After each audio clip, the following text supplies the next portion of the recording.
કારણ કે જ્યારે જ્યારે પણ ભૂલો થાય તો સમાજ એ માવતર છે ને માવતર કોઈ દિવસ કમાવતર થતું નથી. હવે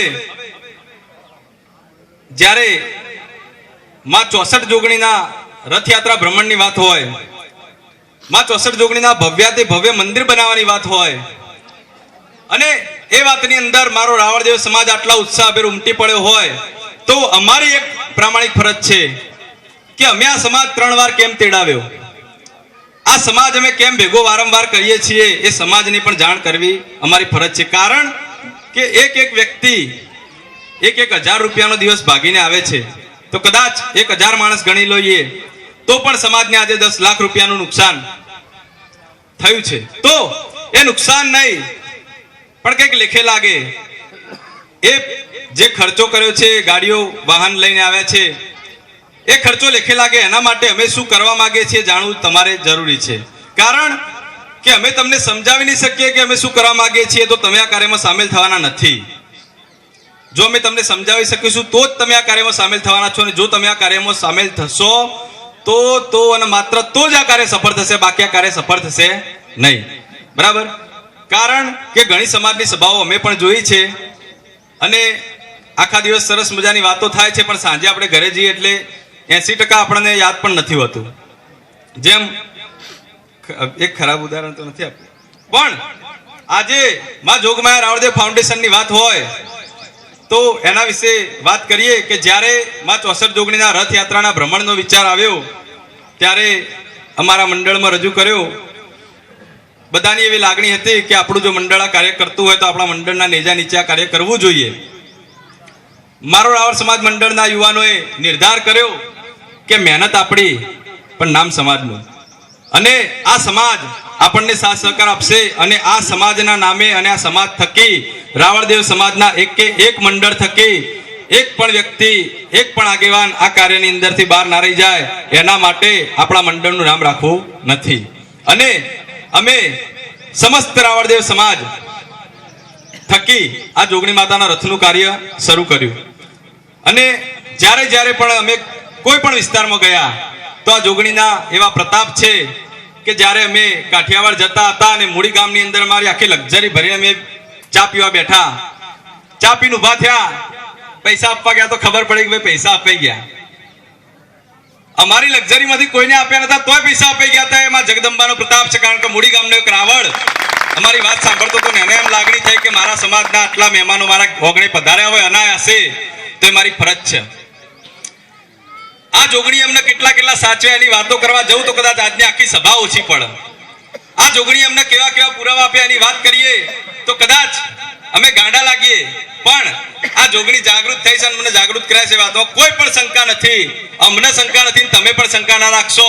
કારણ કે આ બજેટ રજૂ થયું કે 10 કરોડ રૂપિયાનું બજેટ, તો રાવળદેવ સમાજની અંદર કોઈ દિવસ 10 કરોડ રૂપિયાનો કોઈ પ્રોજેક્ટ રજૂ નથી થયો. તો એમ પણ વિચારતા હશે કે 1,000 માણસ અહીંયા બેઠા છીએ, કદાચ 1500 2000 માણસ બેઠા છીએ અને 2000 માણસ થકી આ લોકો 10 કરોડની વાતો કરે છે તો કેટલું વ્યાજબી છે?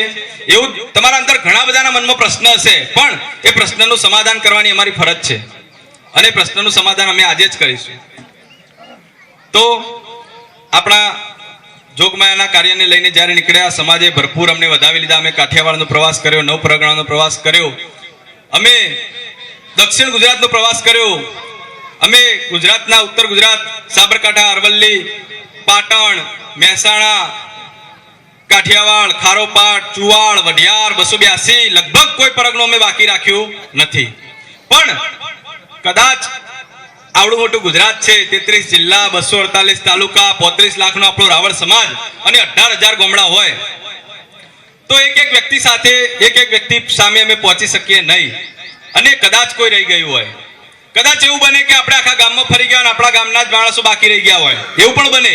કારણ કે જ્યારે મોટું કામ હાથ ઉપર લઈએ અને એક થાળ છે કે વાલાને નોતરું દીધું રે એવું તો ગાંડી ગેલી થઈ એવું થાય, ખીચડીમાં ખોટ નખાઈ જાય, બરાબર, આવું થાય.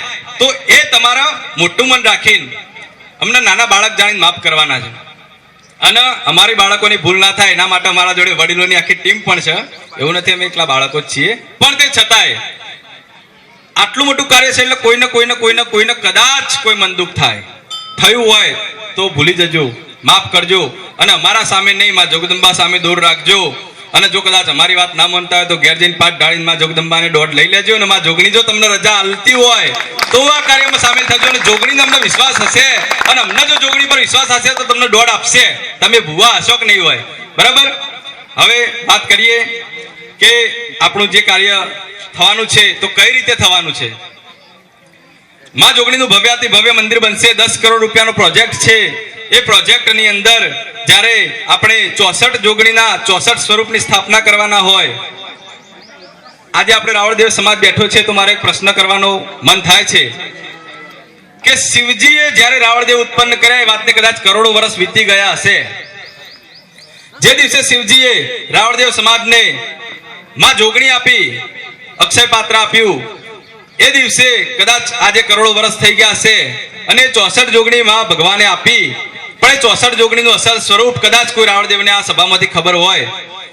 તેના 64 નામ, 64 રૂપ, 64 વર્ણન, કયા જોગણી જોડે કઈ સત્તા, કયો પાવર ને કયા શ્લોકથી કયા મંત્રથી જોગણી રીજાય એ વસ્તુ કદાચ આપણા રાવળદેવ સમાજમાં ખબર નથી. આ સત્ય છે.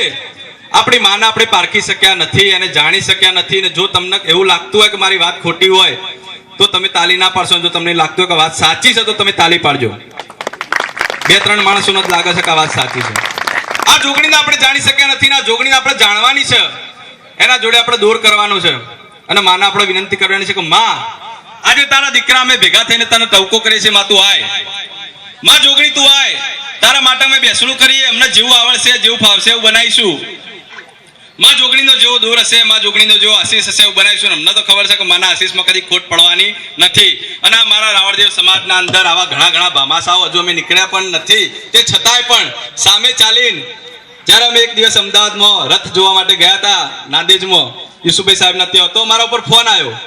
ફેસબુકમાં સ્ટેટસ જોઈને કે ભાઈ અમદાવાદમાં છીએ તો ફોન આવ્યો. દશરથભાઈ કરીને હતા મિત્ર, હું કોઈ દિવસ મળ્યો નતો, કે શૈલેષભાઈ તમે મારા ઘરે આવો. મેં કીધું સાહેબ ટાઈમ નથી. ના, આવો જ આવો. અમે એમના ઘરે ગયા. એમના ફાધરે મારા જોડે થોડી વાત કરીને અમને એમ કીધું કોઈ 5000 રૂપિયાની પાવતી આપણી ફાળો. બરોબર. 5000 રૂપિયાનું દાન અમે લીધું. પછી અમને ફરીવાર થોડી ચર્ચા કરી. પછી અમને કહ્યું કે ભાઈ રથ અમારા ઘરે આવે એ દિવસે અમારે શું કરવાનું. મેં કીધું કે જોગણી માનો રથ તમારા ઘરે આવે, રાવળદેવ સમાજના અંદર ઘરની અંદર 5 માણસ હોય તો એક જણના 10 રૂપિયા, 50 રૂપિયાનો તમારો અધિકાર અને અમારો અધિકાર તમારા જોડે માગવાનો. 50 રૂપિયા ઉપર અમે 51 રૂપિયા તમારા જોડે નહીં માગીએ. તો એમણે એમ કીધું કે બીજા 5000 રૂપિયાની પાવતી ફાડી દો, મારા 10000 આપવા છે. એટલે પછી અમે કીધું કે સાહેબ હવે 10000 નહીં પણ 11 પૂરા જ કરી દો. અને એ સાહેબે 11000 રૂપિયા દો. એ વ્યક્તિને હું પ્રથમવાર મળ્યો તો આ મા માટેની લાગણી છે, મા ખેંચી જાય છે, અમે જતા નથી. અને જ્યારે ચંદુભાઈ સાહેબના ઘરે ગયા હોય, ચંદુભાઈ સાહેબને એમ કીધું કે સાહેબ અમે જેના ઘરે જઈએ એટલે અમને ખબર હોય કે આ વ્યક્તિ આટલું દાન આપશે અને કોણ નહીં આપે એ પણ અમને ખબર હોય. અમે ચર્ચા પણ કરી લઈએ અને ચર્ચા સુધી જોગણી માએ ખોટી નહીં પડવા દીધી. ચંદુભાઈ સાહેબના ઘરે ગયા અને ચંદુભાઈ સાહેબને કીધું કે સાહેબ આયા છીએ, માનો રથ બનાવવા આપવું છે, 3.5 લાખ રૂપિયાનું બજેટ છે, તો અમે તમને કશું કહેતા નહીં, માં તમને જે સૂચવાડે. ચંદુભાઈ સાહેબે કીધું કે એક પેટી 1 લાખ રૂપિયા હું આપીશ. બરાબર, વગર માગે. વિષ્ણુભાઈ વાસાવાળા જે આરવાએસ ગુજરાતના ઉપપ્રમુખ છે, રથ બનાવવા આપીને એમના ઘરે ગયા મળવા માટે અને એમને વાત કરી. વિષ્ણુભાઈએ કીધું કે ભાઈ 51,151 રૂપિયા હું આપીશ.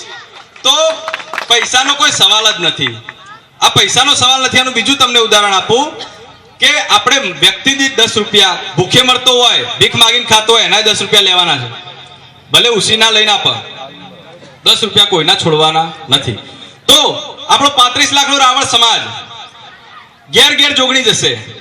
18,000 ગામડામાંથી કદાચ 10-12,000 ગામડાઓની અંદર આપણો રાવળ સમાજ વસતો હશે. 35 લાખ રાવળ સમાજ, 35 લાખ આપણે કહીએ છીએ, 35 લાખની અંદર ભોડા દીઠ 10 રૂપિયા ગણી લો, 3.5 કરોડ રૂપિયા થઈ ગયા.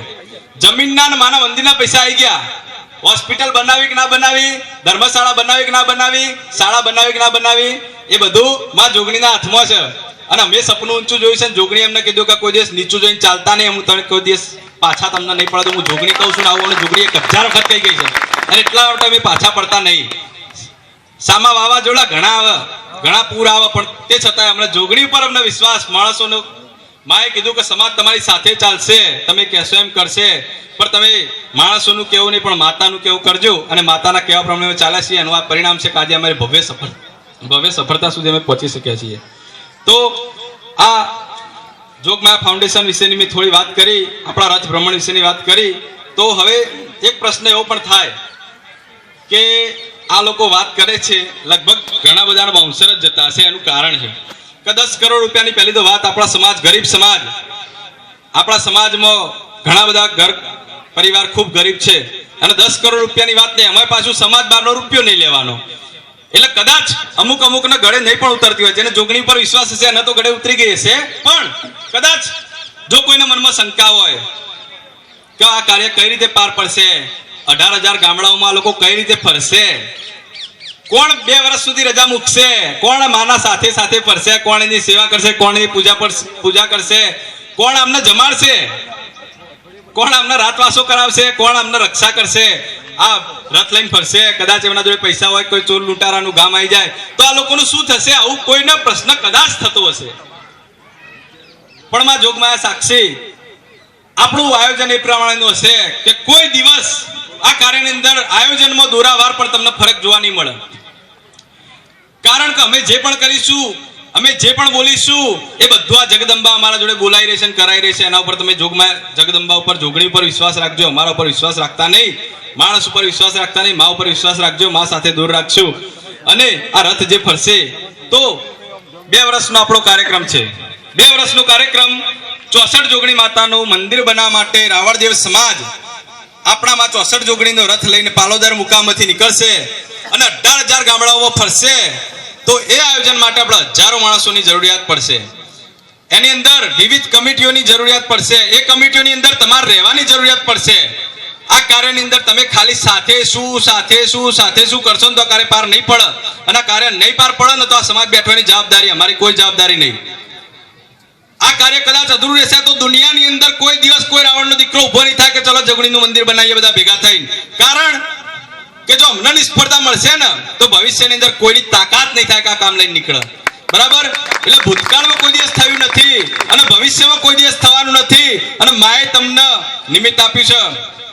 મહાભારતના યુદ્ધમાં ભગવાન કૃષ્ણએ કીધું હતું કે 18 અક્ષૌણીનો સંહાર હું કરું છું, લે અર્જુન જોઈ લે. એમના મોઢામાં લઈ જતા બતાવ્યા હતા કે 18 અક્ષૌણીનો સંહાર હું કરું છું. આ ગાંડી પકડ, હું તો તને માત્ર નિમિત્ત આપું છું, તું નિમિત્ત લઈ લે.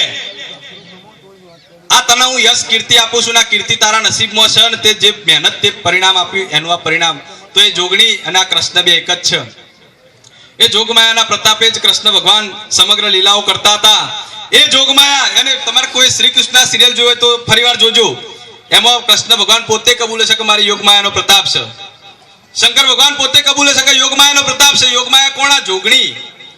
સમસ્ત સંસારની જેટલી પણ શક્તિઓ, જેટલી પણ તાકાત છે એ બધી આ જોગણીની અંદર નિહિત છે. જ્યારે દેવતાઓના શક્તિઓનો ઉપયોગ કરવો હોય ત્યારે જોગણીના આગળ આવીને કગરવું પડે, એમની પૂજા કરવી પડે. ત્યારે જોગણી એ તાકાત આપે ને તારે દેવતા એનો ઉપયોગ કરી શકે. એવી આપણી માં હોય અને આપણે પસાદ બનીને પડ્યા રહીએ તો આપણને ખરેખર જીવવાનો અધિકાર નહીં. તો આ જોગણીના માટે આપણે જાગવાનું છે. જોગણીએ જગાડ્યા છે એટલા માટે જાગવાનું છે. અને આ જોગણીના કહેવાથી હું બોલું છું. કોઈને ખોટું લાગતું તો માફ કરજો. તમારો દીકરો છું, પણ કદાચ એ માં બોલાઈ દેતી હશે. આ કાર્યની અંદર એક મુખ્ય કમિટીની રચના થશે. જે મુખ્ય કમિટીની અંદર 101 સભ્યો હશે. અમારો એવો પ્રયત્ન રહેશે કે ગુજરાત